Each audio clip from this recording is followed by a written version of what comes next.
महात्मा उपासक डॉक्टर सोहनराज तातेड़ पुनरुत्थान और आत्मविज्ञान के बाद अब ला रहे हैं सनातन सत्य, जैसी दृष्टि वैसी सृष्टि, कुदरत, कुदरती रचना एवं कुदरत के कानून से शाश्वत सुख की प्राप्ति। लॉगिन करें www.drsohanrajtated.com, YouTube channel doctor Sohanraj Tated, play store से डाउनलोड करें mobile app doctor Sohanraj Tated. चंदेषु निम्मलयरा आयचेषु अय्यं प्रयासयरा सागरवर गंभीरा सिद्धा सिद्धिं मम दिशन्तु सिद्धा सिद्धिं मम दिशन्तु।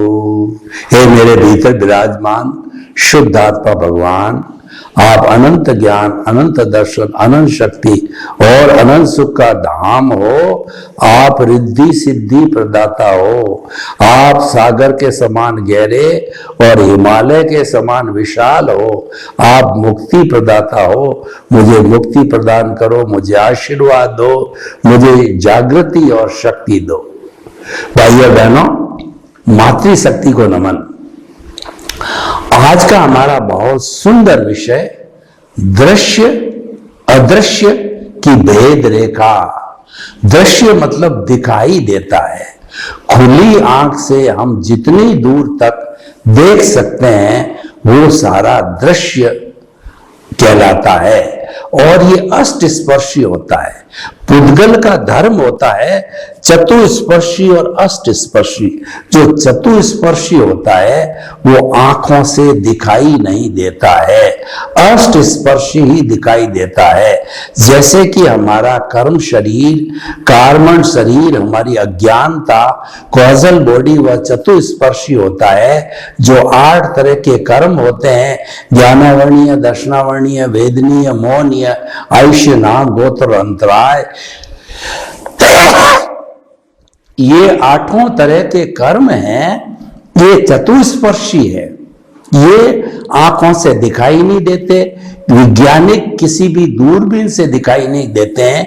ये विज्ञान की भाषा में मासलेस पार्टिकल कहलाते हैं, लेकिन खुली आंखों से दृश्य दिखाई देता है। हमारी 5 इंद्रियां हैं, स्पर्शन, रसन, घ्राण, चक्षु, श्रोत्राणि, इंद्रियाणि। इनके कुल 23 विषय है जो कि बाहर से खींच के लाते हैं, तान के लाते हैं और हमारे भीतर जो अज्ञानता है, जो कषाय है, उसको सुपुर्द कर देते हैं। तो आज का हमारा विषय जो है दृश्य और अदृश्य है, वो आंख इंद्रिया, वो चक्षुरेंद्रिय का विषय है। तो बाहर की दिखाई देने वाले को हम दृश्य कहते हैं और द्रव्य के साथ साथ में, क्षेत्र के साथ साथ में, काल के साथ साथ में, स्वभाव के साथ साथ जो है ये दृश्य बदलता रहता है। कैसे बदलता रहता है कि आज मैं प्रवचन कर रहा हूं तो मेरे सामने कैमरा है, ये दृश्य है। और यहां से मैं किसी हिल स्टेशन पर चला जाता हूं तो वहां पर हिल स्टेशन का दृश्य होता है। रेलवे स्टेशन पर चला जाता हूं तो वहां का जो दृश्य होता है। तो जो खुली आंखों से दिखाई देता है वह दृश्य कहलाता है। और अदृश्य का मतलब यह है कि जो बंद आंख से दिखाई नहीं देता है। आंख बंद कर देते हैं तो दिखाई क्या देगा? नहीं देगा। लेकिन नहीं देने का अर्थ यह नहीं है कि उस वस्तु का अस्तित्व नहीं है। वह वस्तु जो है वो एग्जिस्टेंस है उसकी, परंतु वो खुली आंख के बिना देख नहीं सकते। उसको देखने के लिए जो है आपको उसी स्थान पर जाना पड़ेगा। उदाहरण के लिए जो यूएसए का प्रेसिडेंट का जो रेजिडेंस है, जिसको व्हाइट हाउस कहते हैं, वह हम यहां बैठे हैं तो उसको नहीं देख सकते हैं। लेकिन अगर हम आंख बंद करें, वहां गए हुए हैं, तो उस जगह का हम चित्र बना सकते हैं। वो हमारा जो भीतर चित्त है, भीतर हमारा अंतःकरण है, मन, बुद्धि, चित्त और अहंकार। जो चित्त है ये चित्र खींचता है और हमको वो बता देता है। तो वो अदृश्य चीज का भी चित्र हमको बता देता है। ये तो सारी बातें स्थूल से जुड़ी हुई है, पुद्गल से जुड़ी हुई होती है तो उसका तो दृश्य भीतर भी देख सकते हैं, बाहर भी देख सकते हैं। लेकिन अब मैं आपको सूक्ष्मतम अशरीरी अवस्था में ले जाता हूं कि जैसे हमारा जो ये अस्तित्व है वो आत्मा के पीछे है। आत्मा है तो हम हैं, आत्मा नहीं है तो हम डेड बॉडी यानी हम नहीं हैं। इसका अर्थ यह है कि हमारा सिर्फ जो है एग्जिस्टेंस आत्मा के पीछे है। आत्मा है तो हम बोलते हैं, खाते हैं, पीते हैं, उठते हैं, मन से चिंतन करते हैं, वचन से बोल के कहते हैं और काया से हम करके बताते हैं। तो ये सारा जो है ये आत्मा के पीछे, लेकिन इसका मूल स्वरूप है वो अशरीरी है। तो जो अशरीरी है वो दिखाई नहीं देता है, इसीलिए वो अदृश्य कहलाता है। लेकिन अदृश्य होते हुए भी सारा फंक्शन कर रहा है। उसकी ताकत से जो है मिश्र चेतन बनता है, जो जड़ भी नहीं है, चेतन भी नहीं है, वो उसका मिश्रण है, जिसको हम प्रतिष्ठित आत्मा भी कहते हैं, जिसको हम कॉजल बॉडी भी कहते हैं, जिसको हम अज्ञानता भी कहते हैं, और जिसको हम लिंग शरीर, कारण शरीर, अलग अलग दर्शनों ने अलग अलग नाम से जिसको पुकारा है। तो वह जो है वो सारा पुरुषार्थ करता है। और मूल स्वरूप वाली आत्मा कोई सिर्फ वो जानने वाली, देखने वाली है। पुरुषार्थ सारा सद पुरुषार्थ या असद पुरुषार्थ है, वो सारा प्रतिष्ठित आत्मा से जो किया जाता है, जो कि मिश्र और जड़ का मिश्रण है। तो भाइयों बहनों, दृश्य अदृश्य की भेद रेखा क्या है वही मैं आपको बताना चाहता हूं। वह भेद रेखा जो है प्रतिष्ठित आत्मा है, वो भेद रेखा अज्ञानता है।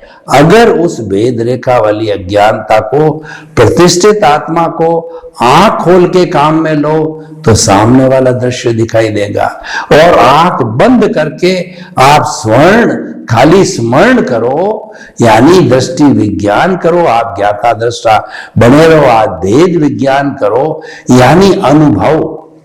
अदृश्य का अर्थ होता है अनुभव, लेकिन वो होता सारा प्रतिष्ठित आत्मा में। देखिए, जब हमारे पुरुषार्थ से, हमारे पुण्योदय से हमको अच्छा गुरु मिल जाता है, ज्ञानी पुरुष मिल जाता है, तो हमको ज्ञान की प्राप्ति होती। गुरु बिना ज्ञान नहीं होता है। गुरु गोविंद दाऊ खड़े और काके लागू पाए, बलियारी गुरु आपनी और गोविंद दियो बताए। जो गुरु होता है वही ईश्वर के दर्शन कराता है। तो गुरु और ईश्वर दोनों खड़े हैं, तो हम पहले प्रणाम गुरु को करेंगे, क्योंकि उसने ही जो हमको ईश्वर के दर्शन कराए हैं।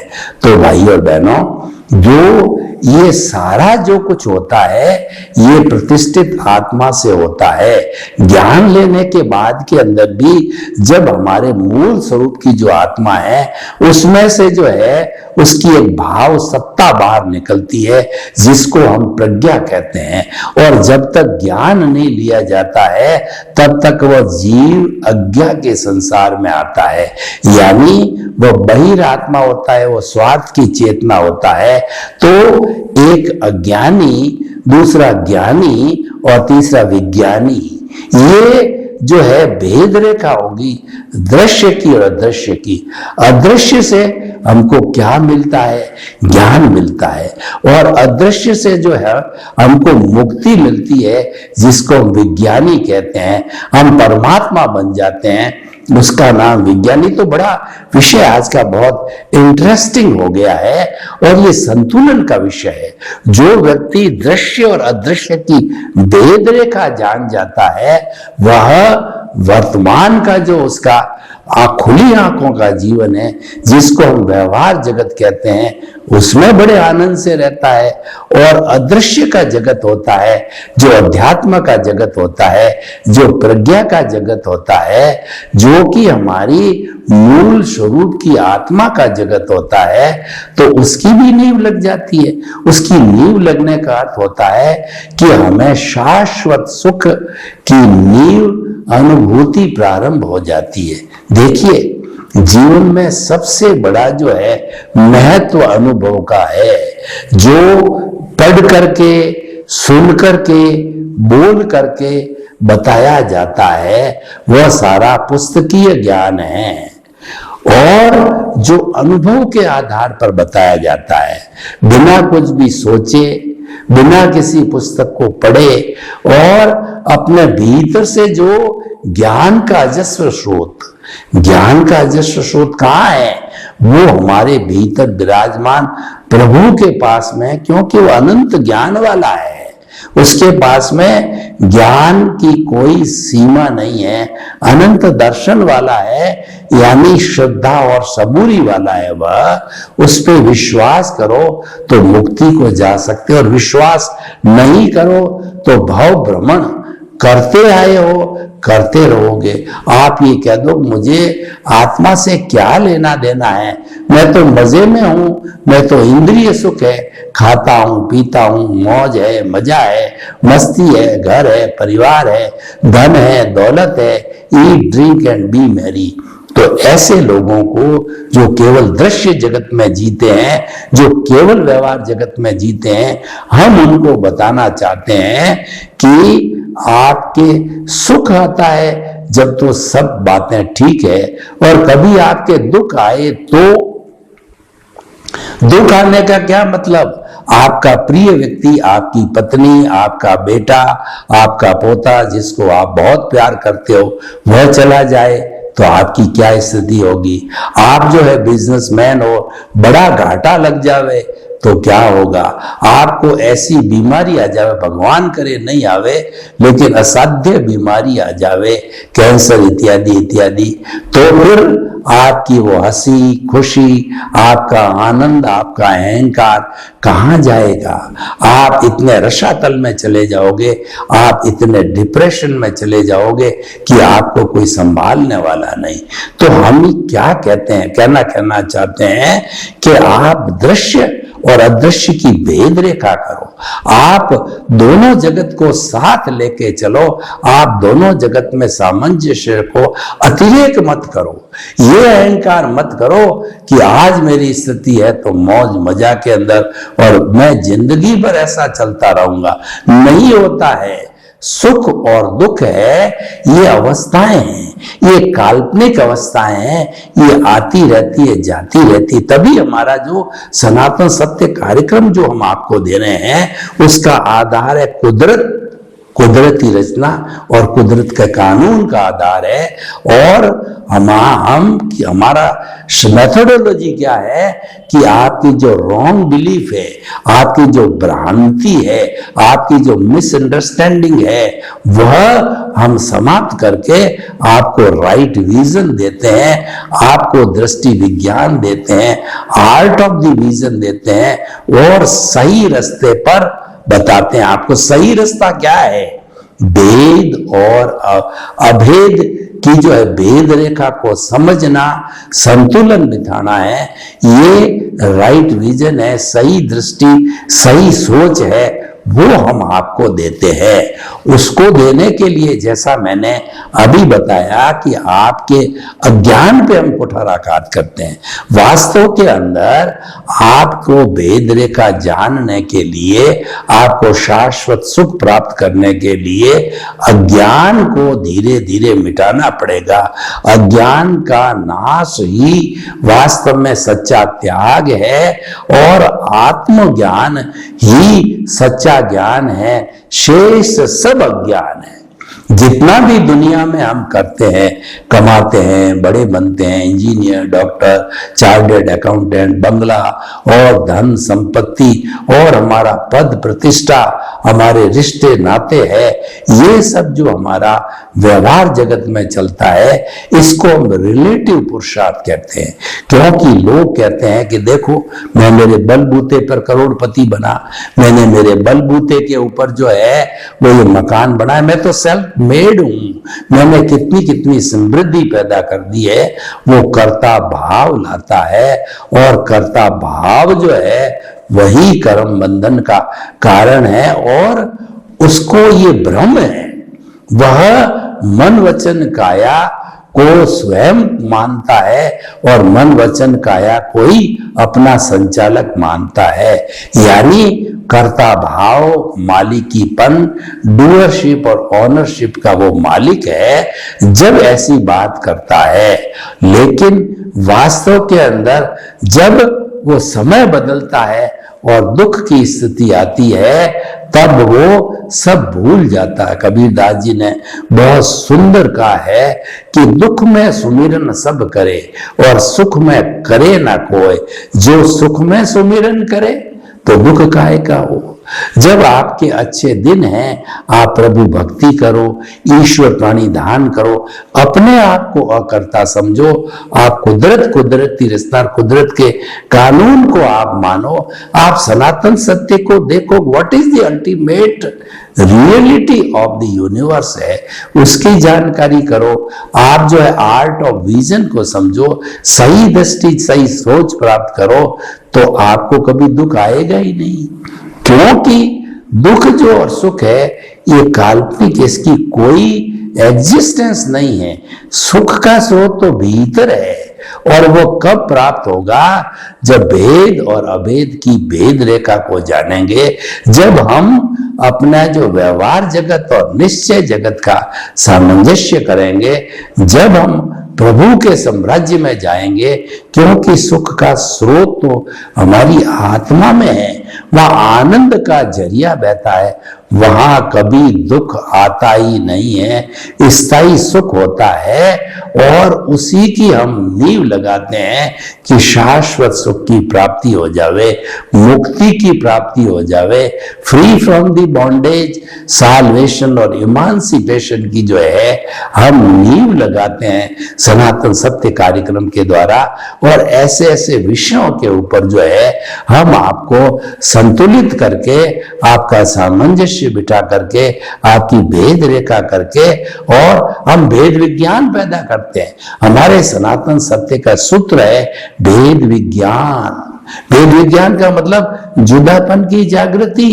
ये मन वचन काया रूपी जो शरीर है ये पिछले जन्म के कर्म के भुगतान के लिए मिला है, और मन वचन काया तथा उससे जुड़ी हुई हर अवस्था, जन्म से मृत्यु के बीच की मन वचन काया की हर अवस्था कुदरती रचना। मैं शुद्ध आत्मा हूं और बाकी सब कुदरती रचना है।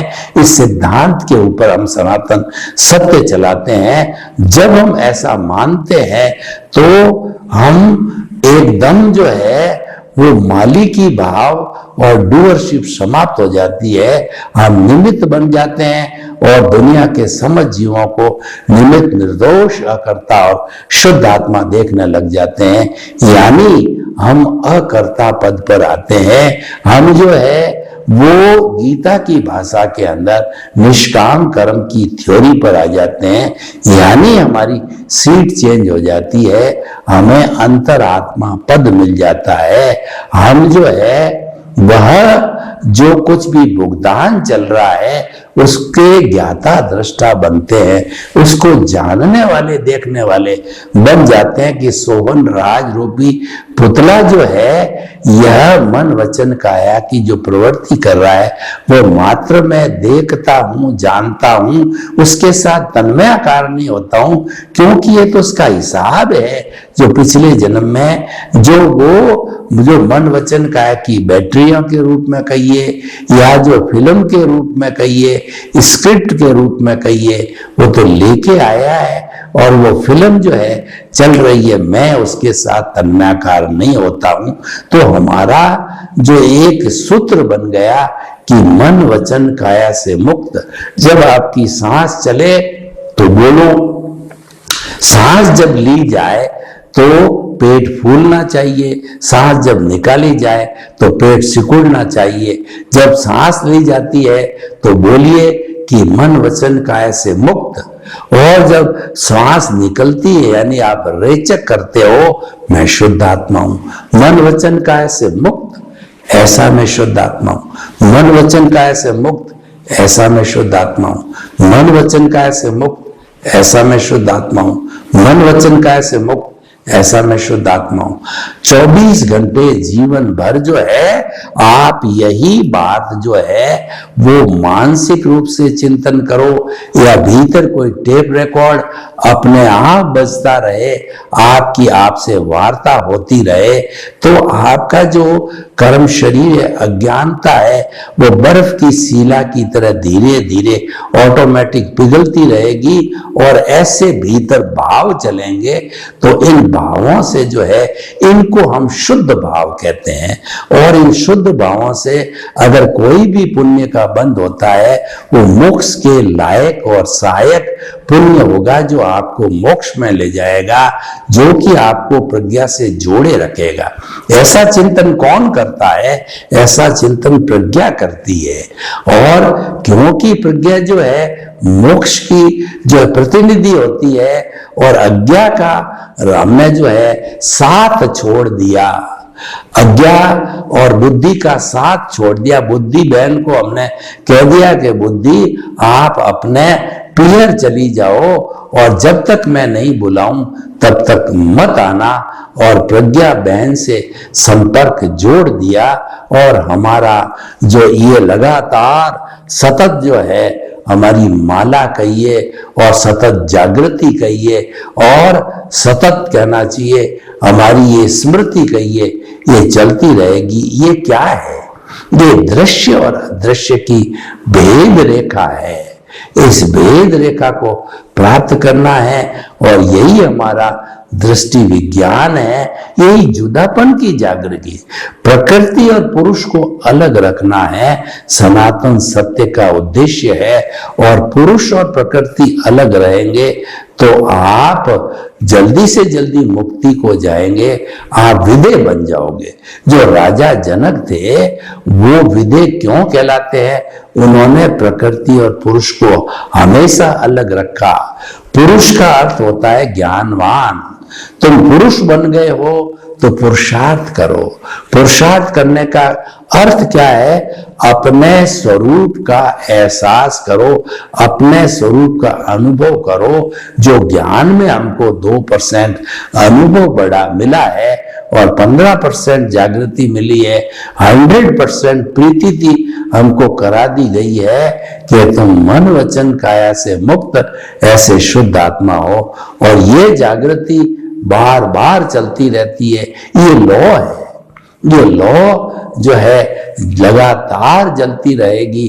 तो सतत लॉ के जलने से हम एक न एक समय के अंदर अपने अज्ञानता को जीरो कर देंगे और हमारी ज्ञान की वैल्यू को 100% कर देंगे। अनुभव एहसास हो जाएगा। हमारे भीतर केवल एक ही आशा एहसास रहेगा कि मैं तो शुद्ध आत्मा हूं। कैसा शुद्ध आत्मा? जो कि मन वचन काया से मुक्त है।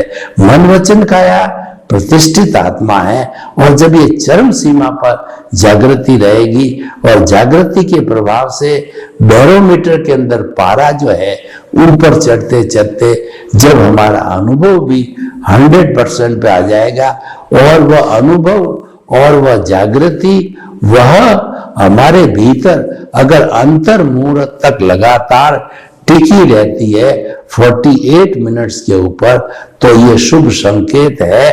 और ये 48 मिनट पे रुकने का अर्थ यह हुआ है अब आपको शीघ्र ही केवल दर्शन होने वाला है और केवल दर्शन हो जाता है।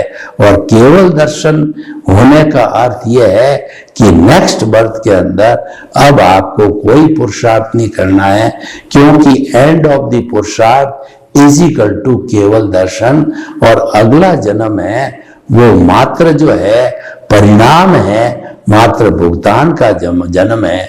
24 तीर्थंकरों ने, भगवान आदिनाथ ने 13 महीने की तपस्या की, या जो है 24वें तीर्थंकर जो हमारे भगवान महावीर ने इतने कष्ट सहे संगम देवता के, एक ही रात में 20 कष्ट सहे और कानों में कीले ठोके गए और जो ग्वालों ने जो है उनके पैर पर अंगीठी जला करके और जो है खीर पकाई। ऐसे ऐसे असहनीय वेदना जो उनको की गई, ये सारा भुगतान था, क्योंकि जो उनको केवल दर्शन पिछले जन्म में हो चुका था, तभी हर तीर्थंकर मां के पेट में आता है, 3 ज्ञान लेकर के आता है, मति ज्ञान, शुद्ध ज्ञान, अवधि ज्ञान, और जब वो दीक्षा लेता है तब उसको मनोप्रयोग ज्ञान होता है, और उसके बाद के अंदर उसको केवल ज्ञान होता है। केवल जो वीतराग बन जाता है, मोहनीय कर्म समाप्त हो जाता है, और केवली बनने के बाद ज्ञानावर्णीय, दर्शनावर्णीय समाप्त हो जाता है, और उसके बाद में आयुष्य जो शेष रहता है, तो मन वचन काया की जो भी है, केवल जो है शुभ प्रवृत्ति का जो है वह उनके छोटे से कर्म बाकी रहते भुगत करके वह सिद्ध बुद्ध मुक्त बन जाता है। सर्वे भवन्तु सुखिनः, सर्वे सन्तु निरामया। लोक के सब जीवों को सुख मिले, शांति मिले, आनंद मिले, प्रेम मिले, सौहार्द मिले, और हम दृश्य अदृश्य की भेद रेखा खींच करके मुक्ति को प्राप्त हो। आपके प्रति मंगल भावना। ओम शांति। महात्मा उपासक डॉक्टर सोहनराज तातेड़ पुनरुत्थान और आत्मविज्ञान के बाद अब ला रहे हैं सनातन सत्य, जैसी दृष्टि वैसी सृष्टि, कुदरत, कुदरती रचना एवं कुदरत के कानून से शाश्वत सुख की प्राप्ति। लॉग इन करें www.drsohanrajtater.com, YouTube channel doctor Sohanraj Tated, play store से डाउनलोड करें mobile app doctor Sohanraj Tated.